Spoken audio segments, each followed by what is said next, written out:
Good evening प्यारे साथियों, कैसे हो आप सभी। तो आपके अपने प्यारे से लर्निंग प्लेटफॉर्म कुरुक्षेत्र पर मैं आप सभी प्यारे साथियों का हार्दिक स्वागत करता हूं। तो प्यारे साथियों, जैसा कि आपको पता है, शाम को जो हमारी एक क्लास होती है ये एचएससी सीईटी मेंस एग्जाम और Haryana CET group D exam के लिए बड़ी हेल्पफुल क्लास होती है। तो प्यारे साथी, कोई भी स्टूडेंट, कोई भी साथी हमारा अपने इस प्यारे से लर्निंग प्लेटफॉर्म पर नया आया है तो वो जाके प्लेलिस्ट में हमारी प्रीवियस क्लासों को देख सकता है, जो आपके आने वाले आगामी एग्जाम हरियाणा सीईटी मेंस और ग्रुप डी के लिए बहुत हेल्पफुल साबित होने जा रही है। तो प्यारे साथियों, चलिए अपने इस प्यारे से सेशन की शुरुआत करते हैं। और पहला क्वेश्चन ये रहा आपकी स्क्रीन पर कि हरियाणा में पहला डाकघर पासपोर्ट सेवा केंद्र कहां पर खोला गया था। तो देखो मेरे भाई, इस क्वेश्चन की तो हम बात कर ही लेंगे, लेकिन आपको यह पता होना चाहिए कि ऑनलाइन जमाबंदी करने वाला देश का पहला राज्य कौन सा बना था, सॉरी पहला जिला कौन सा बना था।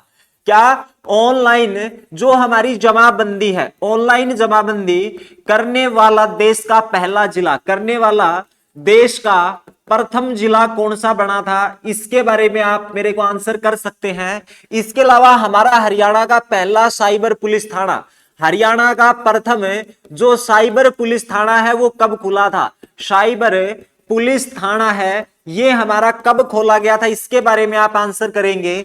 इसके साथ साथ आप बता सकते हैं हरियाणा का पहला खाद्य बैंक, हरियाणा का जो प्रथम खाद्य बैंक है ये कब खोला गया था। खाद्य बैंक कब और कहां पर खोला गया था, मोस्ट इंपोर्टेंट क्वेश्चन है। हरियाणा में पहला वाटर पार्क, हरियाणा का प्रथम वाटर पार्क है ये कब और कहां पर खोला गया था, प्रथम वाटर पार्क है, इसके बारे में आप बताएंगे।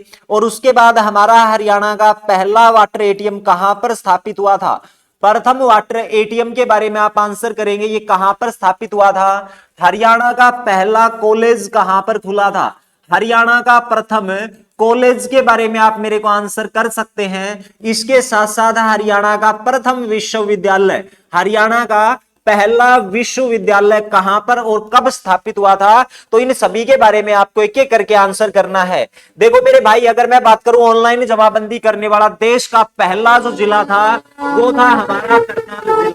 कौन सा जिला था, करनाल जिला। हरियाणा का प्रथम साइबर पुलिस स्टेशन तो आपको पता ही है, ये हमारा 2018 में हरियाणा की साइबर सिटी के नाम से जाना जाने वाला गुरुग्राम। हरियाणा का पहला खाद्य बैंक मेरे भाई 2013 का नाम ध्यान रखेंगे, और ये भी हमारा कहां पर होगा तो आप कहेंगे गुरुग्राम में। हरियाणा का पहला वाटर पार्क है ये भी हमारा गुरुग्राम में ही स्थापित हुआ था। वाटर एटीएम है ये भी आपका कहां पर रहेगा, गुरुग्राम में रहेगा। कहां पर है, गुरुग्राम में। हरियाणा का पहला कॉलेज 1926 में स्थापित हुआ था, और ध्यान रखेंगे ये रोहतक में स्थापित हुआ था। हरियाणा का पहला विश्वविद्यालय कुरुक्षेत्र विश्वविद्यालय के नाम से 1956 में स्थापित किया गया था। ठीक है मेरे भाई।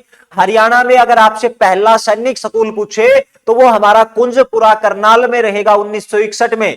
इसके अलावा हरियाणा का प्रथम रक्षा विश्वविद्यालय पूछे तो वो हमारा कहां पर रहेगा, बिनोड़ा गुरुग्राम में 2013, जिसका तत्कालीन जो हमारे पीएम होते थे मनमोहन सिंह के द्वारा उद्घाटन किया गया था। ठीक है, तो इस प्रकार से आप चीजों को पढ़ते जाइए। अब देखो ये जो डाकघर है ये कहां पर खोला गया था, तो ये आप कहोगे जी करनाल में। कहां पर है, करनाल में। कौन सा शहर हर्षवर्धन की राजधानी होती थी, अब इसके बारे में तो आप सभी जानते हैं। हर्षवर्धन जिसका जन्म 590 ईस्वी में हुआ था, 606 से लेकर 647 तक शासन किया था।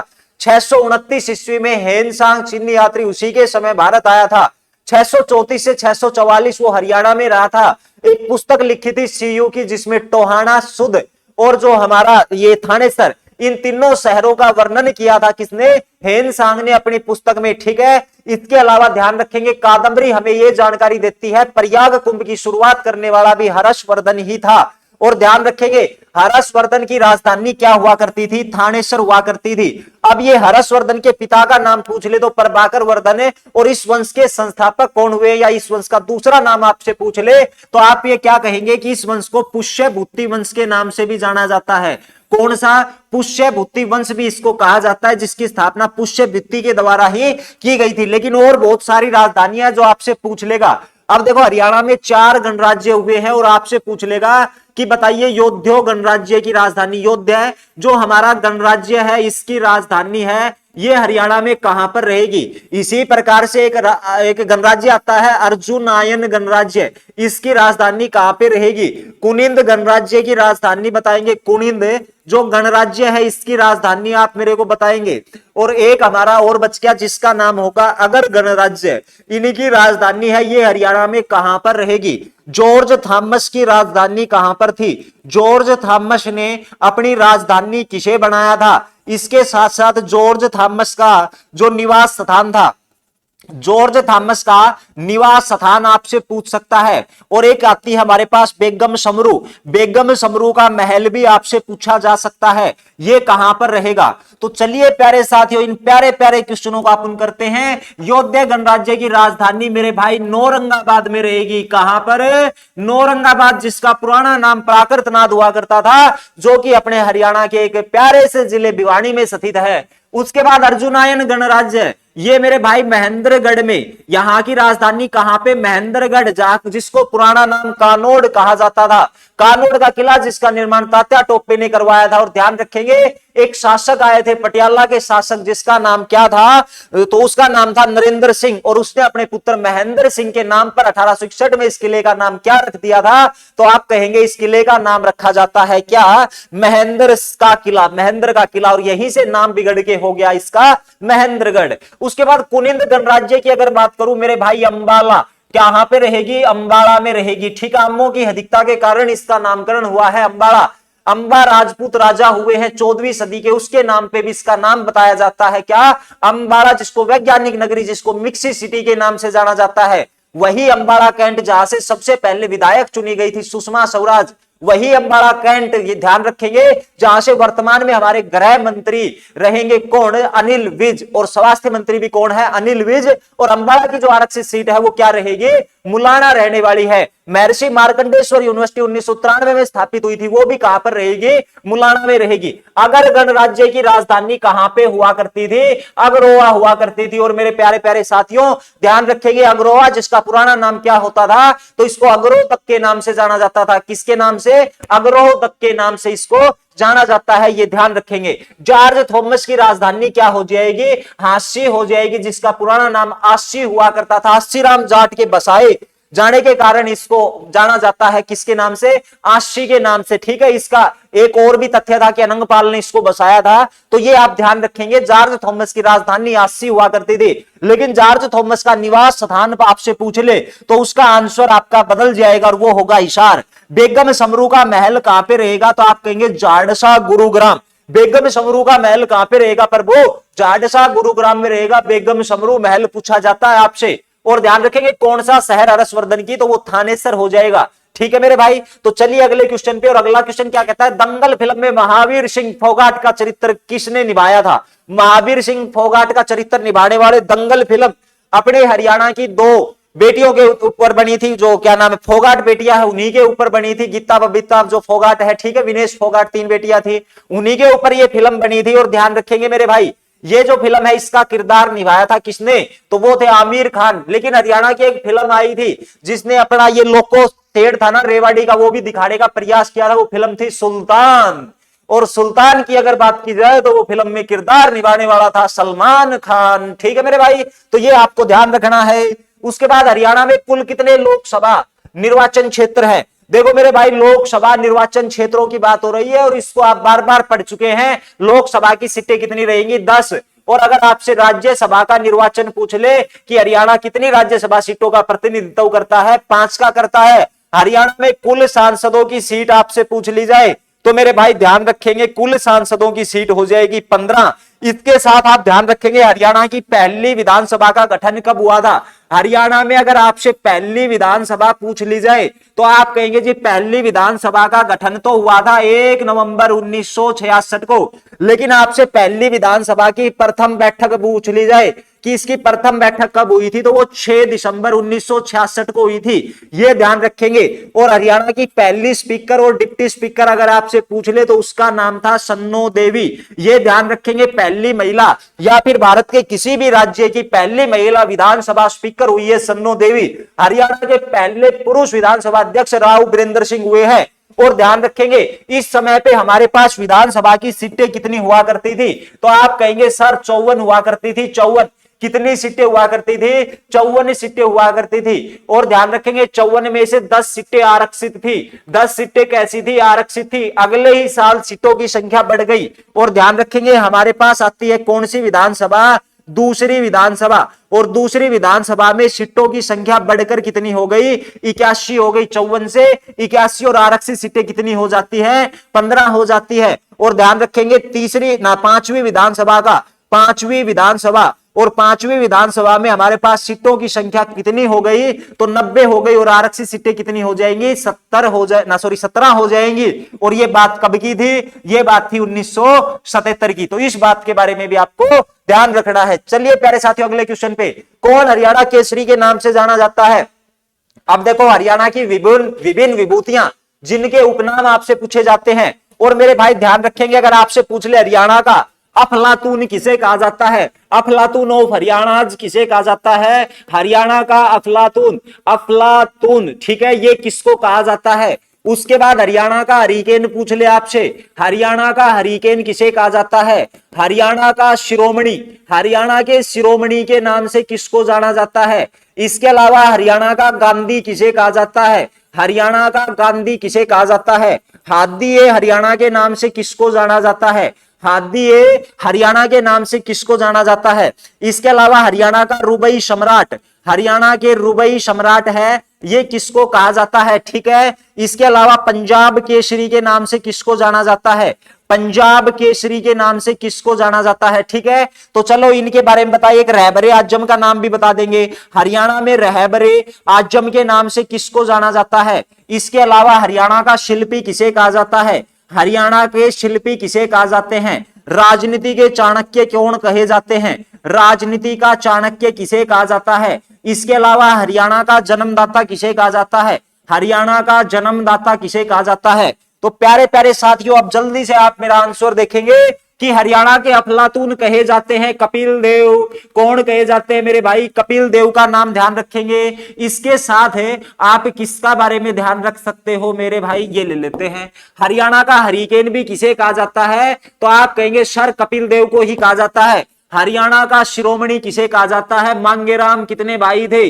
मांगेराम को कहा जाता है। हरियाणा का गांधी किसे कहा जाता है? मूलचंद जैन को कहा जाता है। किसको? मूलचंद जैन को कहा जाता है। हादीए हरियाणा शहजादा मोहम्मद, शहजादा मोहम्मद का नाम ध्यान रखेंगे। हादीए हरियाणा, हरियाणा का जो रुबई सम्राट है इसके बारे में अगर आपसे पूछ लिया जाए कि हरियाणा का जो रुबई सम्राट है ये उदय भानु हंस को कहा जाता है। किसको? उदय भानु हंस को हरियाणा का रुबई सम्राट कहा जाता है। पंजाब केसरी के नाम से किसको जाना जाता है? पंजाब केसरी, ये लाला लाजपत राय का नाम ध्यान रखेंगे। लाला लाजपत राय का नाम है, ये ध्यान रख लेंगे। रहबरे आजम सर छोटू राम को कहा जाता है। किसको? सर छोटू राम को। हरियाणा का शिल्पी बंसीलाल को कहा जाता है। ध्यान रखेंगे आधुनिक हरियाणा का निर्माता, हरियाणा का भागीरथी बंसीलाल। राजनीति का चाणक्य ये भजनलाल को कहा जाता है। किसको? भजनलाल को कहा जाता है। हरियाणा का जन्मदाता ताऊ देवीलाल को कहा जाता है। किसको कहा जाता है? ताऊ देवीलाल है, इसी को क्या कहा जाता है? तो आप कहेंगे हरियाणा का जन्मदाता इसको कहा जाता है। देखो रुबई सम्राट ध्यान रखेंगे उदय भानु हंस, लेकिन आपसे हरियाणा के शवर सम्राट का नाम पूछ ले, शवर सम्राट का नाम पूछ ले तो पंडित जसराज का नाम ध्यान रखेंगे। वही पंडित जसराज जिसका जन्म पेड़ी मंदोरी फतेहाबाद में हुआ था। एचएससी इसको हिसार मानती है। ठीक है मेरे भाई, तो इस प्रकार से आप चीजों को कनेक्ट करते हुए चलेंगे। अभी बात है कौन हरियाणा केसरी के नाम से जाने जाते हैं? तो वो थे हमारे कौन? नेकीराम शर्मा। किसको?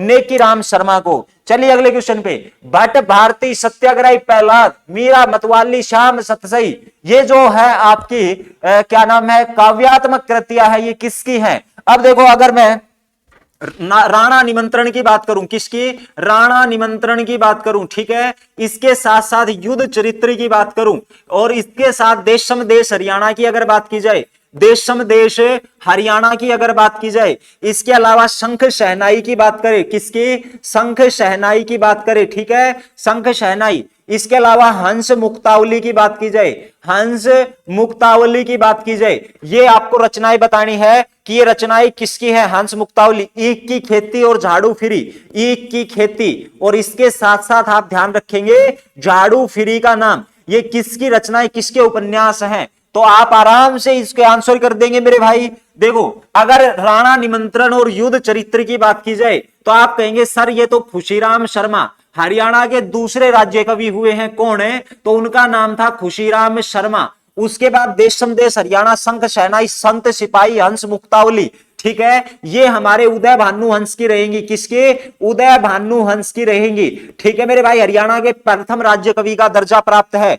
ईख की खेती और झाड़ू फिरी, अगर इस उपन्यास की मैं बात करूं तो ये जो उपन्यास है ईख की खेती और इसके साथ साथ झाड़ू फिरी, ये किसका रहेगा, तो आप कहेंगे राजा राम शास्त्री का। किसका, राजा राम शास्त्री, जो जिसने हरियाणा का पहला उपन्यास लिखा था जिसका नाम था झाड़ू फिरी, राजा राम शास्त्री। और अभी आपकी स्क्रीन पर जो दिखाई दे रहा है ये हमारे कौन हो जाएंगे, तो इसका नाम तुलसीदास शर्मा दिनेश, कौन हो जाएंगे, तुलसीदास शर्मा दिनेश का नाम। आगे चलो, यमुना नदी खालिस्तान नदी की दूसरी सबसे बड़ी उप नदी है, मतलब सहायक नदी है। और आपको पता ही है मेरे भाई साहब, यमुना नदी यमुनोत्री से निकलती है और जो हमारी गंगा नदी है ये दो धाराओं में निकलती है। ठीक है मेरे भाई, दो धाराओं में। और इसके बाद जो आपने पता ही होगा, जो हमारा प्रयागराज है वहीं पे जाके मिलने का काम करती है यमुना नदी, किसमें, गंगा नदी में। ठीक है मेरे भाई, तो ध्यान रखेंगे, इसका क्या हो गया, गंगा हो गया। लेकिन आप मेरे को कुछ बताएंगे, आपने बरकानिया नदी का नाम सुना है, तो जल्दी से बताओ बरकानिया नदी किसकी सहायक नदी है। हरियाणा में सोता नदी किसकी सहायक नदी है। हरियाणा में झांझरा नदी किसकी सहायक नदी है। हरियाणा में झांझरा के साथ कौशल्या नदी का नाम ध्यान रखेंगे, कौशल्या किसकी सहायक नदी है। रण नदी के बारे में बताएंगे किसकी सहायक नदी है। बेगना नदी, बेगना नदी किसकी सहायक है। रण हो गया, बेगना हो गया, इसके बाद आपको नकटी नदी के बारे में बताना है। ठीक है, एक टांगड़ी नदी आती है। ठीक है, उसके बाद आप बताएंगे चेतांग नदी किसकी सहायक नदी है, कौन सी, चेतांग। उसके बाद राक्का नदी के बारे में बताएंगे, या फिर राक्षी नदी किसकी सहायक नदी है। आमटी नदी किसकी सहायक नदी है। इतना बता दोगे तो मेरे भाई काफी है। समझ में आया, कुछ नहीं आया, इनको बार बार पढ़ना है। ये वो क्वेश्चन है जो आपने एग्जाम में अगर गलत कर दिए तो आपका सिलेक्शन कभी भी नहीं हो सकता। और इन चीजों को हम ऐसे ही छोड़ देते हैं कि भाई पेपर आएगा जब पढ़ लेंगे, 10 दिन पढ़ लेंगे, जो सोच रहा है वो देख लेना कितने सिलेक्शन होंगे उनके, जो पेपर के आसपास 3 दिन 4 दिन इसको पढ़ेगा। ठीक है, लगातार चीजों के टच में रहना पड़ता है मेरे भाई, तो इनके टच में रहा करो आप। अब देखो, बरकानिया नदी और सोता नदी की अगर बात की जाए तो ये शाब्बी की सहायक नदी होंगी, किसकी, शाब्बी नदी की सहायक नदी है। झांझरा की बात करें, इसके साथ साथ है कौशल्या नदी की बात करें तो झांझरा और कौशल्या है ये यमुना की सहायक नदी होंगी, किसकी, यमुना की सहायक नदी होंगी। रण, बेगना, नकटी और टांगड़ी, ये चारों नदी मेरे भाई मारकंडा की सहायक नदी है, किसके, मारकंडा की सहायक नदी होंगी। चेतांग नदी है ये किसकी सहायक नदी है। तो मेरे भाई अगर मैं चेतांग नदी के बारे में आपको आंसर करूं तो चेतांग किसकी सहायक नदी हो जाएगी, तो मेरे भाई चेतांग है ये घग्गर की सहायक नदी हो जाएंगे। अच्छा, ये गलत बता दिया, ठीक है ठीक है मेरे भाई। ये झांझरा, कौशल्या और चेतांग की अगर बात करें ना, यमुना की सहायक नदी ना होके ये घग्गर की सहायक नदी होगी। और चेतांग भी किसकी सहायक नदी होगी, घग्गर की सहायक नदी होगी, क्योंकि जो चेतांग नदी है ना वो सरस्वती के समांतर बहती है।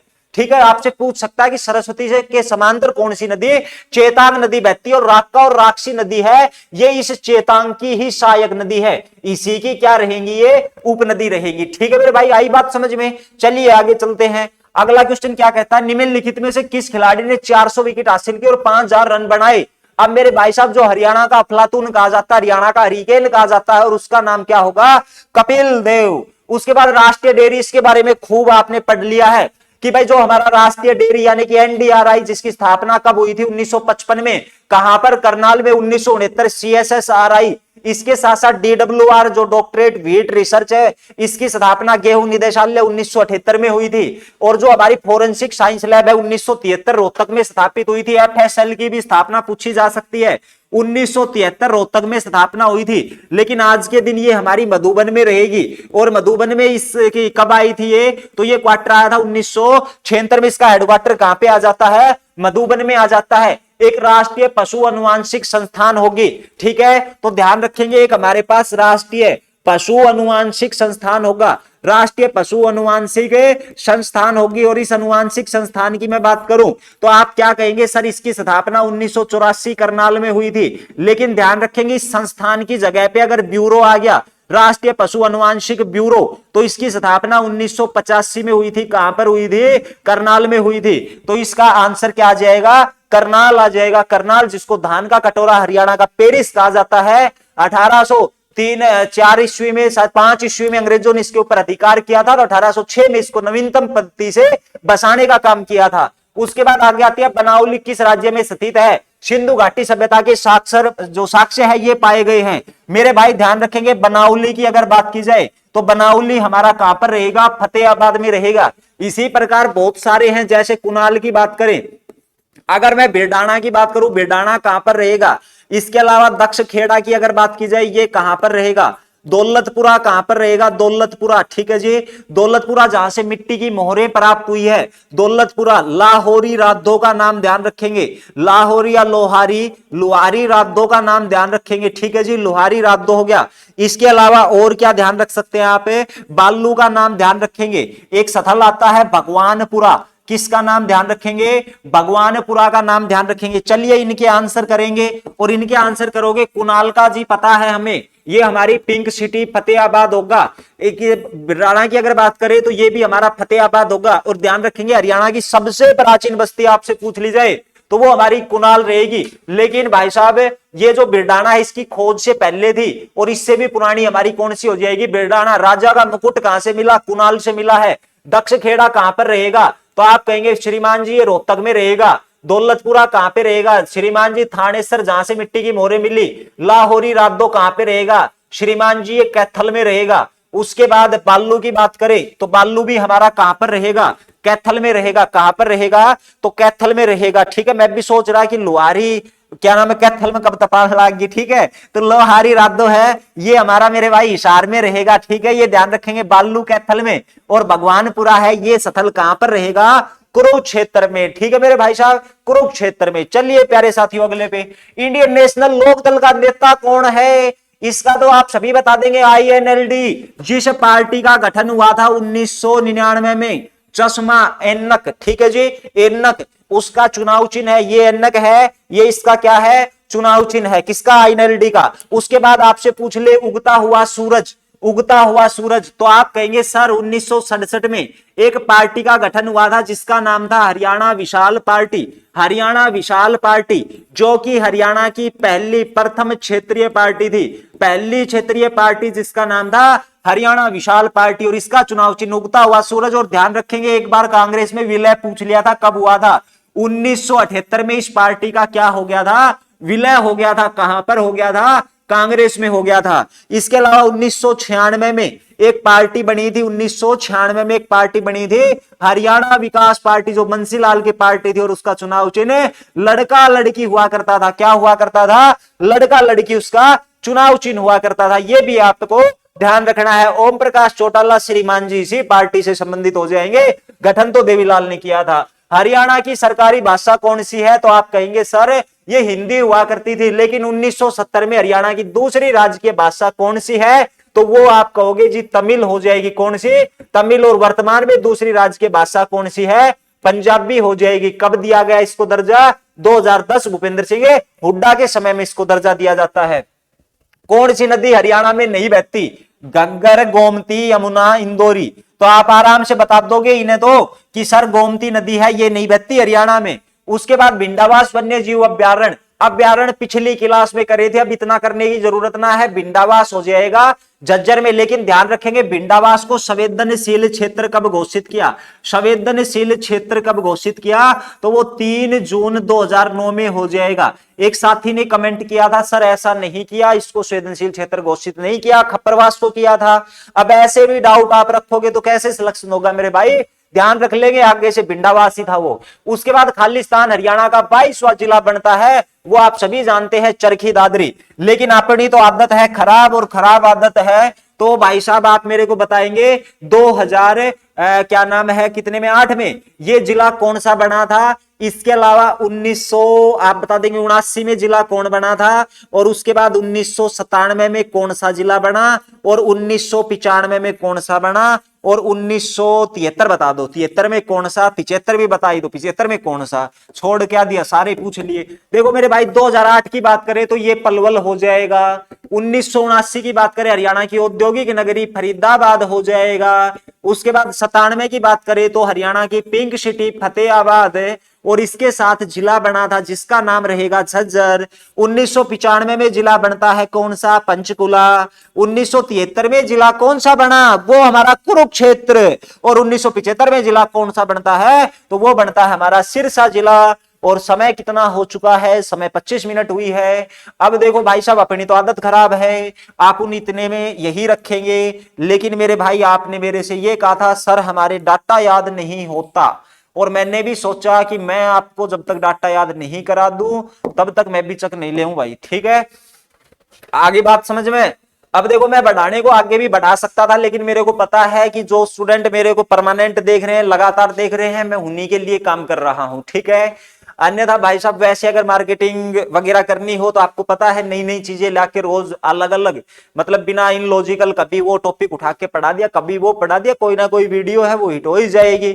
लेकिन ऐसा नहीं करना। उन विद्यार्थियों का क्या होगा जिन्होंने हमारे ऊपर ट्रस्ट किया है, तो उन्हीं के लिए मैं इस चीज को आज फिर से रिवाइज करवाता हूं। और ध्यान रखेंगे आज मैं लास्ट बार आपसे रिवाइज करवा रहा हूं, ठीक है। किसी को भी छोड़ के नहीं जाना। जो मेरे को अगर लगातार देख रहे हैं ना, मैं केवल उन्हीं के लिए ये चीज लेके आया हूं। अब भाई जो साथी नए जुड़े हैं वो बुरा मत मानना, आप ना आज जुड़े हो, ठीक है। आप लगातार हमारे साथ पढ़ोगे तो तब बात बनेगी। लेकिन जो पुराने साथी हैं उनको एक को भी नहीं छोड़ के जाना। अगर वो छोड़ के चले गए तो मुर्गा बना देंगे, कान पकड़वा देंगे और पिट्टी कर दी जाएगी, ठीक है। तो आपको छोड़ के नहीं जाना है, इसको पढ़ते रहना है, तभी ये डाटा याद होगा, ठीक है मेरे भाई। अब देखो 2023 में प्रचलित कीमतों पर सकल घरेलू उत्पाद में वृद्धि आपसे पूछ ले तो 14.2, कब, 2022-23 प्रचलित कीमतों पर। लेकिन स्थिर कीमतों के ऊपर जीडीपी में वृद्धि पूछ ले 7.1, दोनों में डिफरेंस। और अब तो ये चीज याद होने लग जाएगी भाई, इसमें दिक्कत, अगली पीडीएफ में दिक्कत नहीं आने दूंगा मैं, है ना। आपको डाटा दिखता नहीं, मैं इधर से बताता हूं आपको कि भाई ये प्रचलित कीमतों में जीडीपी में वृद्धि है 14.2, जबकि जो हमारी स्थिर कीमत है उसमें 7.1 है। अब देखो 2022-23 की प्रचलित कीमतों में कुल सकल घरेलू उत्पाद रुपए में पूछ रखा है 9,94,154.08 करोड़, ध्यान रखेंगे। जबकि स्थिर कीमतों में 6,08,420.26 करोड़, ध्यान रखेंगे। 2022-23 में सकल राज्य मूल्य वृद्धि कितनी हुई है, तो ये 7%। लेकिन ध्यान रखेंगे ये है भारत की, ये किसकी वृद्धि है, भारत की, भारत की 7%, जबकि हरियाणा की 7.1, और अपनी प्रचलित कीमतों पे बात करें तो 14.2। ध्यान रखेंगे जब भी अर्थव्यवस्था की अगर विकास की बात की जाए तो वो विकास हमेशा स्थिर कीमतों पे होता है, और जो स्थिर कीमत है वो बेस ईयर जिसको हम मानते हैं 2011 और 12, ठीक है मेरे भाई। उसके बाद चलेंगे अगली स्लाइड पे। अगली स्लाइड कहती है कि भाई हमारी अर्थव्यवस्था में क्षेत्रवार जो परिवर्तन है वो क्या हुआ। अब देखो मेरे भाई चौथी पंचवर्षीय योजना चल रही थी 1969-70 में, और अपना हरियाणा की जो अर्थव्यवस्था थी ना उसमें सबसे ज्यादा जो योगदान था वो किसका था, कृषि और सहबद्ध क्षेत्र। अपनी हरियाणा की जितनी जीडीपी थी उसमें सबसे ज्यादा योगदान 60.7%, ध्यान रखेंगे। सेवा के क्षेत्र में 21.7 का, और सबसे कम कौन सा क्षेत्र था, तो ध्यान रखेंगे सबसे कम था उद्योग का क्षेत्र। और ये कौन सा क्षेत्र हो जाएगा, सेवा का क्षेत्र, और ये कौन सा क्षेत्र हो जाएगा, कृषि का क्षेत्र, ठीक है जी। ये योगदान हरियाणा की जीडीपी में था किसका, ये हमारे जो 3 महत्वपूर्ण जो डिपार्टमेंट है, क्षेत्र है उनका। उसके बाद देखो 11वीं जो पंचवर्षीय योजना, इसमें सबसे ज्यादा जो वृद्धि है वो हरियाणा के सकल घरेलू उत्पाद में किसकी हुई, सेवा की हुई। और ध्यान रखेंगे 2022-23 में राज्य अर्थव्यवस्था में जो स्थिर कीमत है उसके ऊपर ध्यान रखेंगे सेवा के क्षेत्र में क्या मिला हमें, 49.4%। सबसे अधिक आपसे पूछ सकता है तो वो सेवा का क्षेत्र बताएंगे, और सबसे कम किसका, कृषि और सहबद्ध का क्षेत्र कितना, 17.4%। उद्योग के क्षेत्र में कितनी, 33.2% है, ये आप ध्यान रखेंगे। उसके बाद आगे आ जाओ। आगे बात करती है भाई किस क्षेत्र में कितनी वृद्धि हुई। कृषि व सहबद के क्षेत्र में 5.3 की वृद्धि, उद्योग के क्षेत्र में 6.3 की वृद्धि, सेवा के क्षेत्र में 8.4 की वृद्धि, और कुल जीडीपी में वृद्धि तो मैंने पहले भी बता दी थी कितनी, 7.1। तो यहां पर आपसे सबसे ज्यादा वृद्धि आपसे पूछे तो आप कहेंगे सेवा का क्षेत्र, सबसे ज्यादा योगदान भी 49.4 के साथ है। सेवा का क्षेत्र सबसे कम है, वो कृषि का क्षेत्र, उद्योग का मीडियम हो जाएगा। तो अब देखो सबसे कम भी यहाँ पे कहां पे दिख रही है, तो ये कृषि में ही दिख रही है, और मीडियम में कौन है, उद्योग का क्षेत्र है। प्रति व्यक्ति निवल आय आपसे पूछ ले, और ध्यान रखेंगे 1966 में हरियाणा की आई थी 608 रुपए, और इसके अलावा हरियाणा की 2021-22 में प्रचलित भावों के ऊपर पूछेगा आपसे, और वो ध्यान रखेंगे 2,64,835 ये सिटी में पूछा जा चुका है 2021-22 का। लेकिन 22-23 में प्रचलित भाव पर आए ध्यान रखेंगे 2,96,685 हो जाएगी। ये डाटा आपके आने वाले एग्जाम के लिए 100% पूछा जाएगा। अब देखो इन स्लाइड पे मैंने जो लिख रखा है ना भाई, वो एक एक क्वेश्चन पेपर में छपने लायक है। ये नहीं है किसी क्वेश्चन को ऐसे नहीं स्किप कर सकते कि ये पेपर में नहीं आ सकता, ना ना ना, एक एक क्वेश्चन छपने लायक है, तभी तो इतनी छोटी सी पीडीएफ काट के लेके आएंगे, बिल्कुल क्रीम। अब चलो आगे। उसके बाद 2021-22 में स्थिर भाव पर हरियाणा की आय। अब देखो अभी आपने पढ़ा किस पर, प्रचलित भावों पर 21-22 और 22-23 की, ये पुराने साल की 264 अब अनुमान है 296,685 का। अब स्थिर पे आ जाओ। स्थिर पे बात करें तो 1,72,000 है, और उसके बाद 2022-23 की कितनी, 1,81,961। उसके बाद आता 2022-23 में औद्योगिक उत्पाद में सूचकांक में क्या वृद्धि हुई, तो आप कहेंगे डिक्रीज हुआ है -2.1%। हरियाणा का भारत की जीडीपी में योगदान, मोस्ट इंपोर्टेंट क्वेश्चन कि भाई साहब हरियाणा की जीडीपी है, इसका योगदान भारत की जीडीपी में 3.9%। उसके बाद 2022-23 में हरियाणा का राजकोषीय घाटा ये 2.98% हुआ है। केंद्रीय करों में हिस्सेदारी 2.80%। हरियाणा राज्य सहकारी वृद्धि ग्रामीण विकास बैंक की स्थापना कब हुई थी, 1 नवंबर 1966 को हुई थी। उसके बाद किसान क्रेडिट धारकों के लिए व्यक्तिगत दुर्घटना, इनको छोड़ देंगे, ठीक है, क्योंकि ये योजनाएं हैं, इसको मैं करंट के साथ भी करवा दूंगा और इनमें दिक्कत नहीं रहेगी याद करने में, ठीक है। अब आ जाओ कहां पर, हाँ यहां पे आ जाओ। देखो ई शासन पोर्टल किसके लिए लेके आया गया, तो आप कहेंगे ई शासन पोर्टल है ये खनिज भंडार, स्टोन क्रेशर, ईट मिट्टी, साधारण मिट्टी, इन्हीं के लाइसेंस के लिए लेके आया गया था, ठीक है। इसके अलावा ध्यान रखेंगे प्रधानमंत्री रोजगार सृजन कार्यक्रम है, ये एमएसएमई में रोजगार को बढ़ावा देने के लिए। बस आपसे ये देगा और ये पूछ लेगा कि भाई ये कार्यक्रम क्यों चलाया गया था, तो आप कहोगे एमएसएमई में रोजगार को बढ़ावा देने के लिए। 100% पेपर में पूछा जाएगा, दे रखा है कि एमएसएमई से क्वेश्चन आएंगे। हरियाणा खादी ग्रामोद्योग बोर्ड का मुख्यालय कहां पे है, ध्यान रख लेना, पंचकुला में रहेगा। और हरियाणा ने खनन की नीलामी के लिए कौन सा पोर्टल बनाया है, ई नीलामी पोर्टल। खनन की नीलामी के लिए ई नीलामी, जबकि लाइसेंस और परमिट लेने के लिए ई शासन, दोनों में फर्क समझ लेना। उसके बाद विद्युत का कुल जो स्थापित क्षमता है वो कितनी रहेगी, तो आप कहेंगे 13,522.85 मेगावाट। विद्युत में अपनी जो कुल बिजली का जो उत्पादन है वो ध्यान रखेंगे 4,74,234.33 लाख किलोवाट, और बेची गई बिजली कितनी हो जाएगी, 4,09,947.21 किलोवाट। राज्य में लाख किलोवाट, राज्य में बिजली उपभोक्ताओं की संख्या कितनी हो जाएगी, तो ये 75,79,595। अटल सेवा केंद्र पूछ लिए थे तो ये भी पूछा जा सकता है आपसे एग्जाम में, ध्यान रखेंगे, यहां से तो दिखेगा ही नहीं। हरियाणा में बिजली की कुल खपत कितनी है, तो आप कहेंगे 4,09,947.21 यूनिट हो जाएगी। उसके बाद राज्य ने निवल लाभ बिजली का बहुत महत्वपूर्ण हो जाएगा, सरकार झूठ के खा गई है बिजली, मतलब कि भाई साहब इतना घाटा में डिपार्टमेंट थोगो, पीछा इतिहास उठा के देखोगे आज वो प्रॉफिट में आ सके उसे, तो ध्यान रखेंगे 263.04 करोड़। अब 1967-68 में प्रति व्यक्ति जो बिजली की खपत थी वो 57 यूनिट, ध्यान रखेंगे, और 21-22 में कितनी है, 2167 यूनिट, ध्यान रखेंगे। मारा गांव जगमग गांव योजना है, इसके तहत दिसंबर 2022 तक 5,694 गांवों को कवर कर लिया है। ये क्वेश्चन बड़ा इंपॉर्टेंट हो जाएगा। पीएम कुसुम स्कीम है, ये सोलर पंप, जो सोलर वाटर पंप है उनके लिए, यानी कि जो हमारे किसान भाई हैं उन्हीं के लिए ये योजना है, और ध्यान रखेंगे 75% का यहाँ पे क्या बताया है, अनुदान बताया है। बायोमास पावर प्रोजेक्ट है, पराली से ऊर्जा के लिए, किसके लिए, पराली से ऊर्जा के लिए, यानी कि जो पराली वगैरह है ना उससे ऊर्जा बनाई जाएगी और उसके लिए प्रोजेक्ट का नाम बायोमास पावर प्रोजेक्ट। जैव नीति कब आई थी, 2018 में अधिसूचित हुई थी। राज्य में सड़कों की लंबाई ध्यान रखेंगे 31,263 किलोमीटर और प्रधानमंत्री ग्रामीण सड़क योजना के तहत कितनी राशि स्वीकृत है, 282.92 की जो राशि है वो स्वीकृत हो जाएगी, मोस्ट इंपोर्टेंट है। उसके बाद हरियाणा में रोडवेज जो बसें उसका अधिकृत बेड़ा, कितनी बसें भाई साहब, 4500 बसों का बेड़ा है अधिकृत, लेकिन वर्तमान में बसों की संख्या 2581। और ये क्वेश्चन इंपोर्टेंट हो जाएगा, किलोमीटर स्कीम के तहत कितनी बसें चलाई गई हैं, 562। बस डिपों की संख्या 24, सब डिपो कितने, 13। पहला बस डिपो गुरुग्राम बना था, दूसरा अगर आपसे पूछे अंबाला, और ये जो सब डिपो पूछे तो डबवाली। 2022-23 में बसों के आधुनिकीकरण के लिए बजट 261.55 करोड़ ध्यान रखेंगे। और ये 60 और 65, ये 60 वर्ष से अधिक की जो महिलाएं हैं और 65 वर्ष से अधिक के जो वरिष्ठ पुरुष है, इनके किराए में 50% का अनुदान दिया जाएगा। अब कमेंट करके बताना, संदीप तंवर, बीके हरियाणवी, रवि तायल, कल्पना उज्जवल, आरती, एकता, ठीक है, बिट्टू अलियांस। तो भाई सभी तमाम साथी जो कंटिन्यू देख रहे हैं, क्योंकि ये मैंने उन्हीं साथियों के नाम लिए हैं जो कंटिन्यू अपनी जो क्लास है वो देख रहे हैं। सविता रानी है, ये रिकॉर्डेड क्लास देखती है।